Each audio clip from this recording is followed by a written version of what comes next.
Officer, what's with all the police presence? Replying with a smile, you are outside a police station. During my first conversation with a New Yorker, I made a bit of a fool of myself.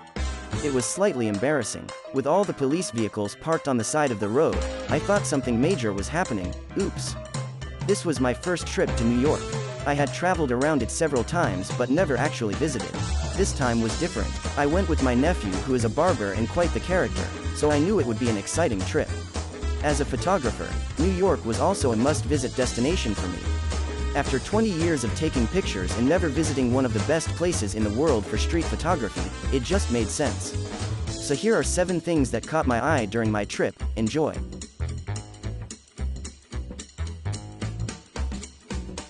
I'm a hotel type of guy. I like a comfy room and bed, not somewhere when you get there it's an absolute pit. My nephew suggested Airbnb as hotels in Manhattan are damn expensive.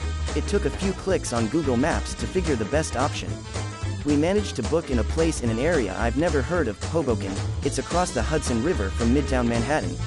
First thing I noticed about Hoboken, it's very upmarket with lots of bars and restaurants, typical New York-style houses, think Sesame Street, and it felt very safe. The average house price is $725,000, an excellent way to suss the area out. The Airbnb itself was just perfect, a 5 minutes walk to the ferry across to Manhattan, only minutes to a lot of different bars and restaurants, and the owner was on hand to meet us when we arrived. If like me you're an Airbnb virgin, I would advise checking reviews, check the area, and if all okay, give it a go.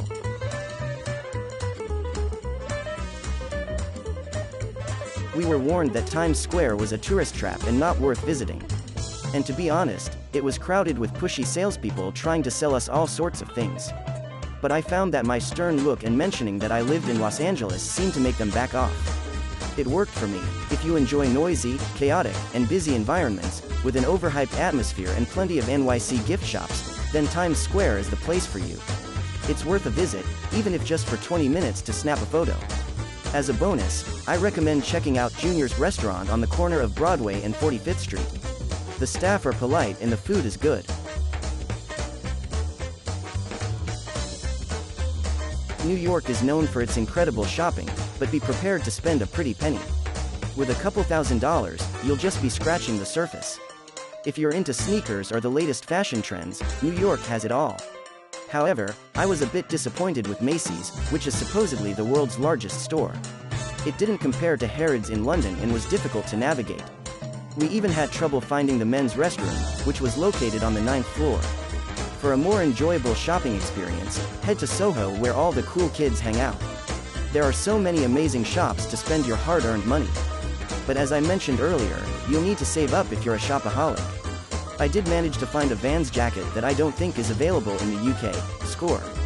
In the past, the USA was known for its affordable shopping, but that's no longer the case. If you're planning a Christmas shopping trip, start saving now.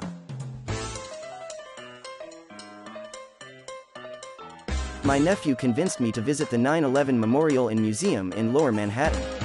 We arrived by ferry from Hoboken just in time for the NYFD 5 kilometers run in memory of their fallen colleagues. Seeing the thousands of names around the memorial was emotional and brought back memories of that tragic day. The museum, located within the footprint of the Twin Towers, 30 feet underground, was insightful and moving. The exhibits showed how terrifying it must have been for all involved. At $24 entrance fee, it was worth every penny. If there's one place to visit in New York, the 9/11 Memorial and Museum is an incredible experience.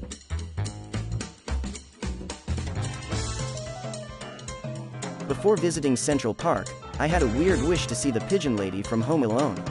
I know, I'm crazy. But I did see the rocks where Macaulay Culkin met her and freaked out, close enough. Central Park was full of people doing all kinds of activities. We chose to cycle. We had a great time exploring the park, having a hot dog and ice cream break and watching some interesting New Yorkers. Walking would take too long, but next time I would bring some food and drinks and relax for a while. One tip: don't rent bikes from the guys outside the park, they are annoying and persistent. Go to the entrance and pay $18 for 3 hours. It's a good deal if you have some energy to spare.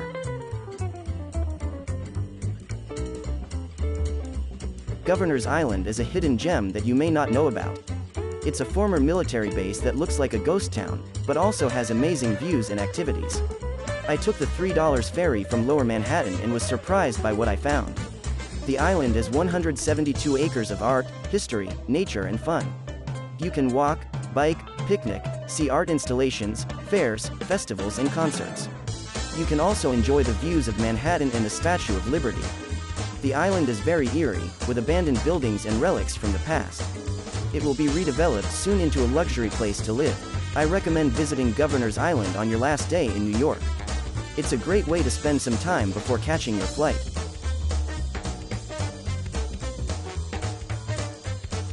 New York is an amazing and unpredictable city that I always wanted to see. Here are some tips that helped me make the most of my visit. I plan every day in advance, which was very useful in such a huge city. I used Lyft as my taxi service, which was cheaper and more convenient than other options like Uber. Might be best to check each time you need a taxi. We rented city bikes whenever we could, which was a fun and fast way to get around.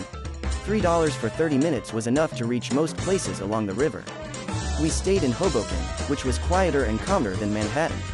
I also enjoyed the $9 ferry ride back to Hoboken, which was very relaxing. I saved money by staying in an Airbnb, but you can splurge on a fancy New York hotel if you want. I looked for rooftop bars to escape the noise and crowds of the street. The best way to find them was to look up. I took advantage of happy hour deals from 4 p.m. onwards, otherwise drinks were expensive. A pint is around £8 and a cocktail is £18. I asked about the tipping etiquette when I was not sure.